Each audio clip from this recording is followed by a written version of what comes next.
So the title of today's sermon and service is "The Way Out is In." What in the world does that mean?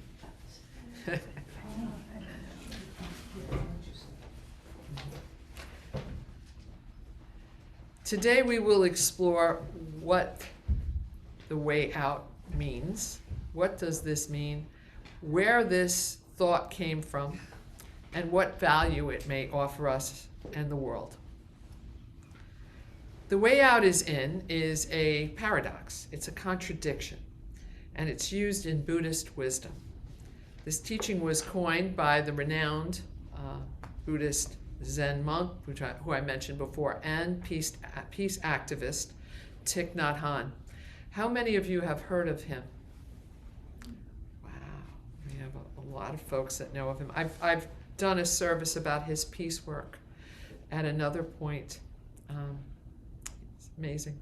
Thich Nhat Hanh is the second, I'll tell you a little bit about him, he's the second most well-known Buddhist leader and teacher in the world, pretty much. He's only second to really the Dalai Lama in fame. He was born and raised in Vietnam, and he became a monk at the age of 16. What inspired him was seeing a picture of the Buddha and seeing this image of such embodied peace. Because in the world he lived in, there was no peace. He never saw anything like that before. And he set off to want to embody that himself. And he truly succeeded. So in his years as a monk in Vietnam, he spent his complete focus, as he got more and more involved, in doing what he could to stand for peace and nonviolence during the Vietnam War, taking neither side, only the side of peace. He struggled. He had a voice globally. His work brought him to connect with Reverend Dr. Martin Luther King, who was so impressed by him, he called him the Apostle of Peace. He called Thich Nhat Hanh the Apostle of Peace, and he nominated him for the Nobel Peace Prize in 1967. This extraordinary peaceful monk passed away just 2 years ago at the age of 95. And though he had had a stroke and couldn't speak, they say he continued to teach in his silence his last few years of his life. He was known as the father of mindfulness, and his work is called Engaged Buddhism. Buddhist principles and mindfulness, in bringing Buddhist mindfulness and principles into your life and using it to not just change your own life, but to impact societal change. So I think this is very relevant to a congregation that is very focused on racial and social justice, not just elevating ourselves, but in doing so, elevating more. I was supposed to bring with me, which I forgot, a sign that said "The Way Out is In," that I hang by my front door, which I forgot. But those of you, all of you at some point, I think will be in my home, and will see it yourself if you haven't seen it yet. The reason I have that sign is that Buddhist practice in this tradition has been part of my life for many years, and I have practiced in his monasteries, and it's very important to me. Thich Nhat Hanh invites us to consider what the way out might be and points to mindfulness and meditation to find our way out. But what are we getting out of? We live in a challenging world. We want to suffer less. We want others to suffer less. Many of us at times are stressed beyond what we can even comprehend. Am I correct with this? Is there a common sense of this?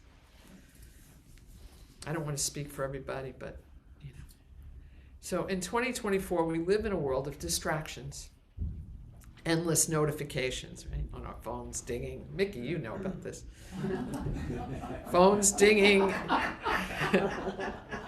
Phones dinging, emails, endless emails, social media, text, news updates, breaking news, buy this, sell that, do this, do that. There's a quality of sensory overload that has become the norm, and we rarely have the time or space to just be, which has always been part of human existence until more recently, but that has changed. Just being is essential for our nature. We yearn for it. We yearn for these moments, these respites of interaction, to just stop and breathe. Aside from our sensory overload from outside sources, just being human, we overload ourselves. We think at approximately 60,000 thoughts a day. Many of them are the same, over and over. Anybody relate to that? Yes. Thoughts create emotions, and thoughts can be habitual. One of the great gifts of being human is being able to think. And perhaps sometimes it is the great curse. We all know that feeling, right? An event or an interaction happened, triggered us, and we cannot stop ruminating on it. We could get caught in it like a cyclone. We want to get out, but we can't. We feel trapped in those thoughts, as if they separate us from ourselves, as if, we want to get away from our own thinking. There's part of us that's aware that there's a thinking inside of us that's causing us distress. So this is some of the things I talk about in our weekly meditation. So we live in two lives. We live two lives. An outside life, like this one, where we're with other people interacting. It's where we live in our relationships with those around us, our jobs, our communities, our identities, our interactions, our possessions. Being here, listening. And we also have an inside life. The inner life is where we experience our lives. We may assume that the events around us create our life experiences, but that's not true. It's our inner processing of the events around us that create our life experience.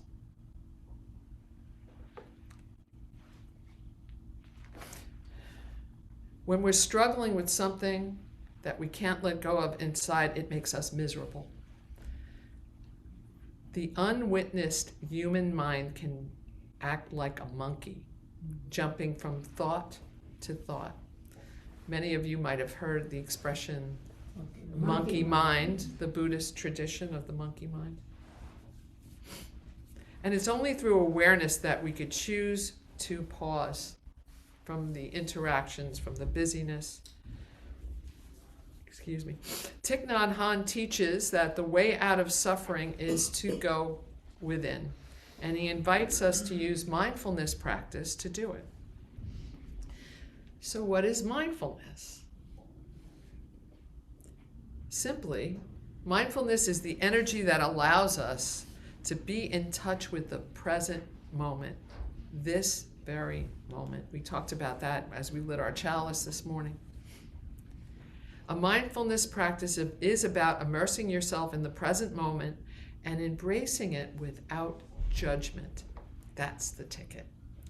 Without judgment. My nose is running a little, so excuse me here. I'm mindful that my nose is running. Mindfulness practices can be as simple as fully concentrating on your walking, washing dishes, weeding your garden, or just breathing in and out. I use breath practices.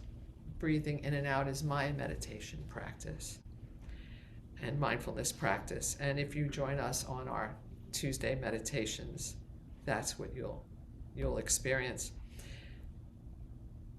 Mindfulness practices of just breathing out can allow us to have a different relationship with what's going on inside of us. In our silence, as we watch our breath, we notice our thoughts. So the trick is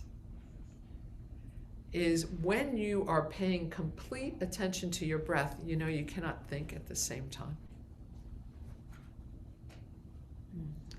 And so in the mindfulness practice, and when you notice a thought coming in, and I'm going to talk about this when we do the practice later, you can observe it and go back to your breath. So when we notice our thoughts, we become separate from that thinking. We become the observer of our thoughts. Does anybody understand what I mean by that? Yeah, people. The fascinating thing is that it allows us, when we become the observer of our thoughts, it allows us not to be as affected by our thoughts. The fascinating thing is that it changes our inner life experience. We experience things differently.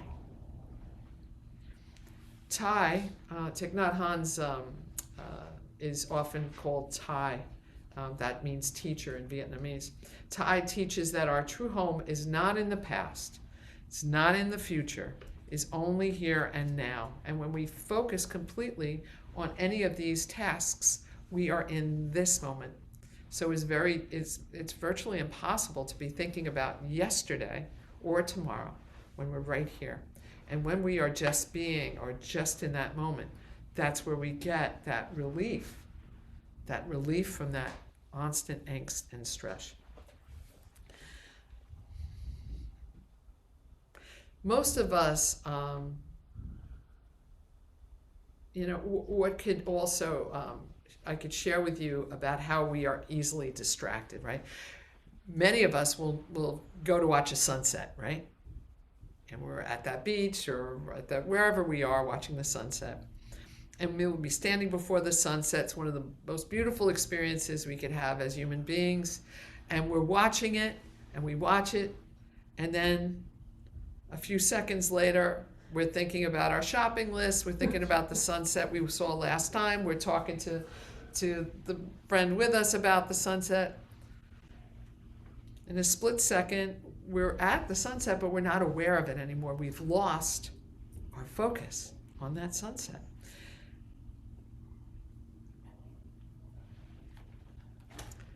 Mindfulness practice helps us to build focus, not just at that time in our breathing or whatever that mindfulness meditation practice is. It allows us to, it embodies a quality of focus that becomes part of your life. The more you do it, the more you feel it coming into your experience. Mindfulness practice help us to face the challenges within ourselves and overcome them. But sometimes it takes courage to do this, because like any problem or any demon, when we look it in the face, it loses its power. We've seen it in all the Disney movies, right? When you come right at that thing that you're afraid of. It's only when we face the darkness inside ourselves can we dispel it and bring the light in. Pippa spoke about this last week in her talk. Our talk was the 5 Invitations, Part 2. Welcome everything, push nothing away. She invited us to turn towards our suffering rather than to run away from it. She said, pain plus resistance equals suffering. It's the resistance. Looking at the wound changes our experience of the wound. If we keep running away from it, like much of our society invites us to do, go shopping, right? If you're upset, what are you going to do? What do they tell you to do? Take a pill, go shopping, have a drink, eat. Yeah, go down to Ascend, buy some pot. Not saying you shouldn't do any of these things, but it's up to people how they want to live their lives. But we know when we are distracting ourselves to keep us from feeling, right? We know, or eat, right? Or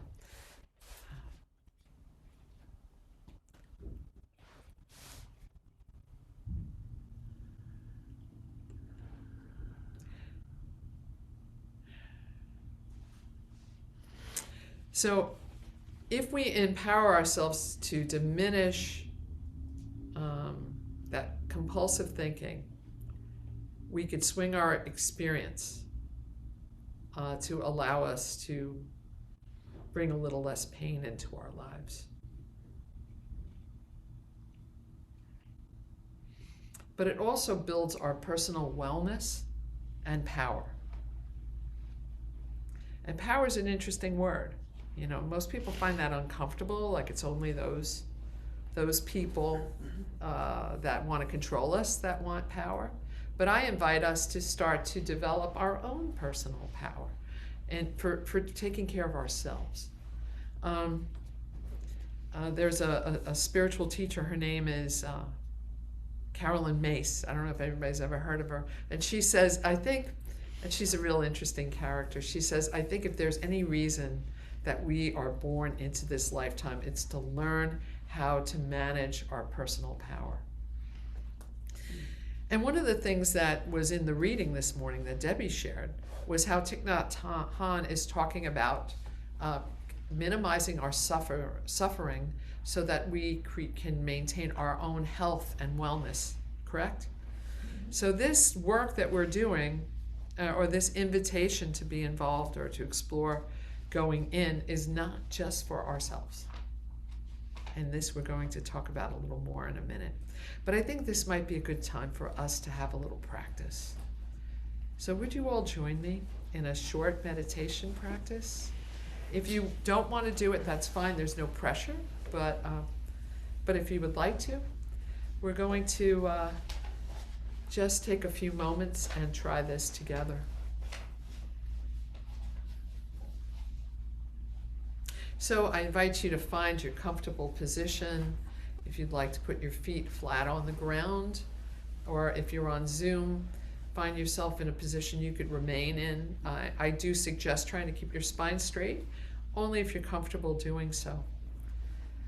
And let's let our eyes gently drift shut.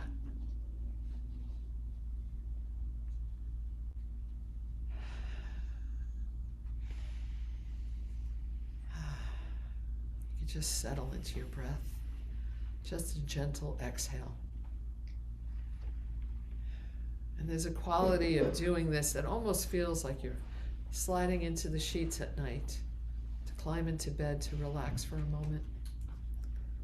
And let's just settle with our breath for just a few moments.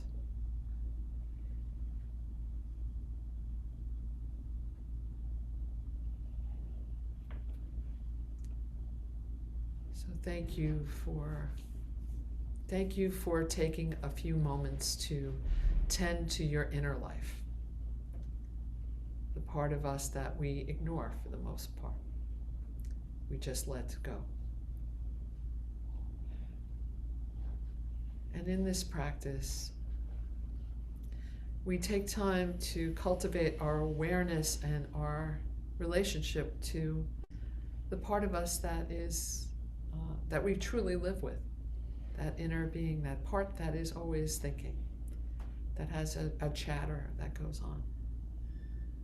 So in this practice, I invite us to bring our attention fully to our breath.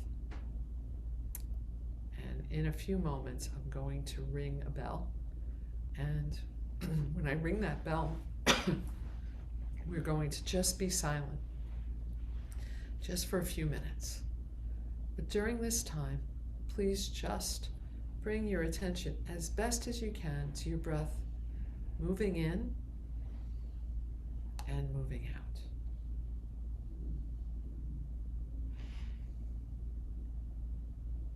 And when you notice, and when you're completely paying attention to that breath moving in and out, you'll notice that you can't really think at the same time. But always that thought will just come right in. So the practice is to notice the thought and to let it go like a leaf blowing across the sidewalk in the fall. Just let it pass. Don't judge it. Just observe what it was and come back to your breath.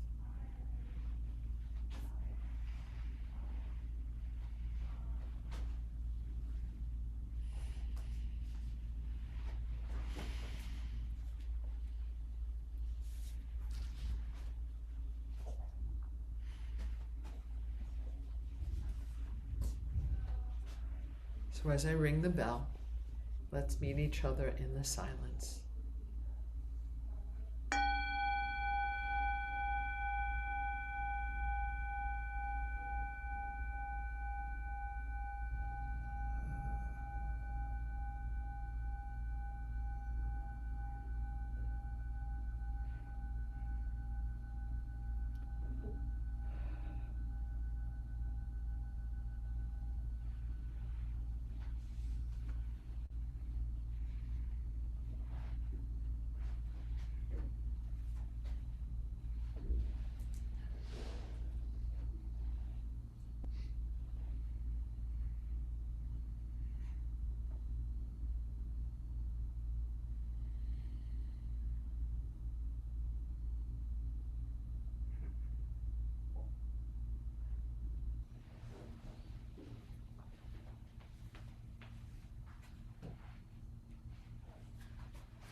Breathing in, I calm my body. Breathing out, I smile. Dwelling in the present moment, I know this is a wonderful moment.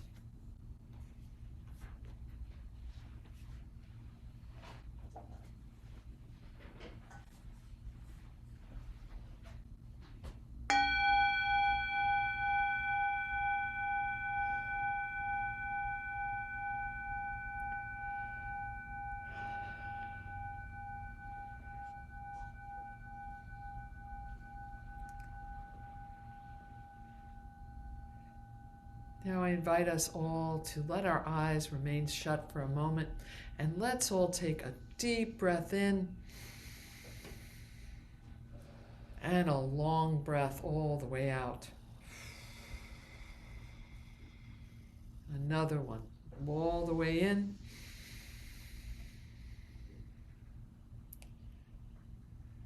And all the way out.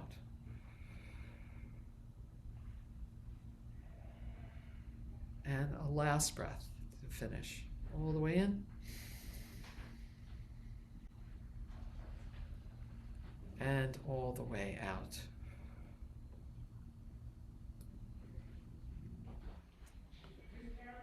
And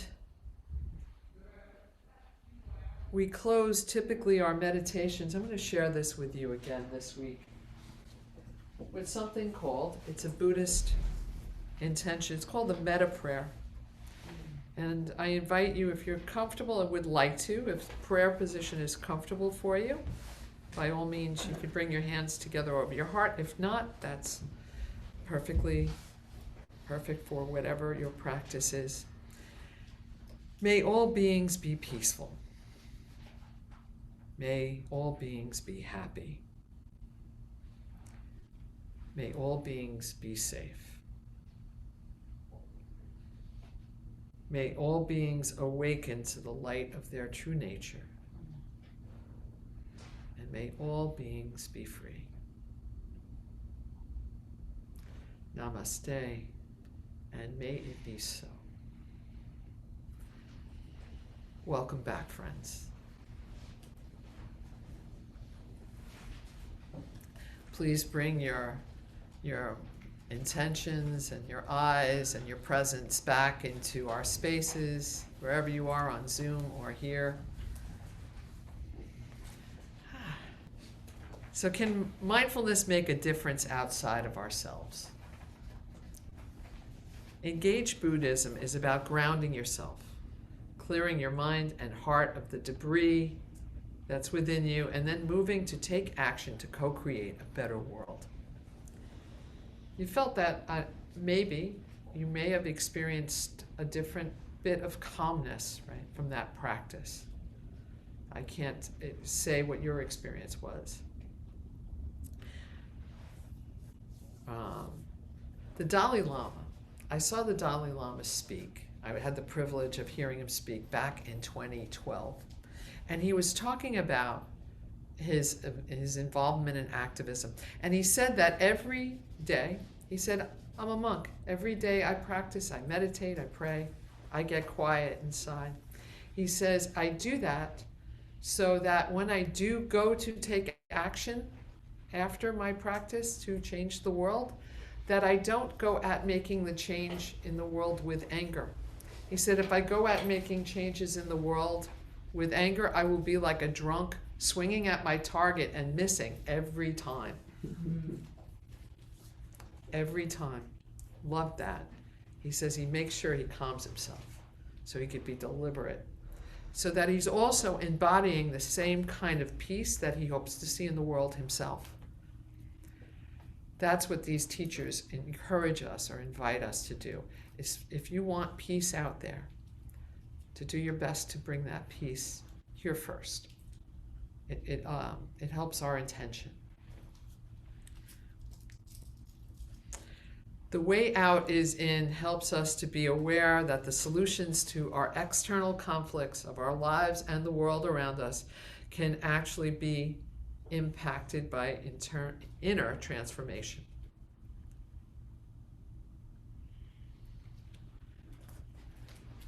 Mindfulness practices help us to know our own thoughts and feelings better, develop more compassion for ourselves and others, and help us to remain calm and choose to respond to events rather than react to events. And they help us take responsibility. Most importantly, they help us develop a sense of calm and inner peace.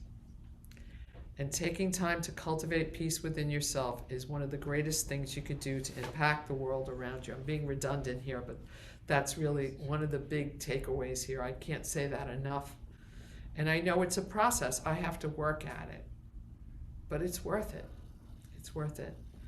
So thank you. Thank you for taking this journey with me today. I know it was a little more, a little longer, a little deeper than our usual service time. You know, we're usually a little briefer, but it means a lot. May we all find ways to heal our own suffering, and in doing so, bring peace and healing to the world around us. May it be so. If you like this video, please like us on YouTube, subscribe to our YouTube channel, and click on the bell to be notified whenever we post a new video. Thank you.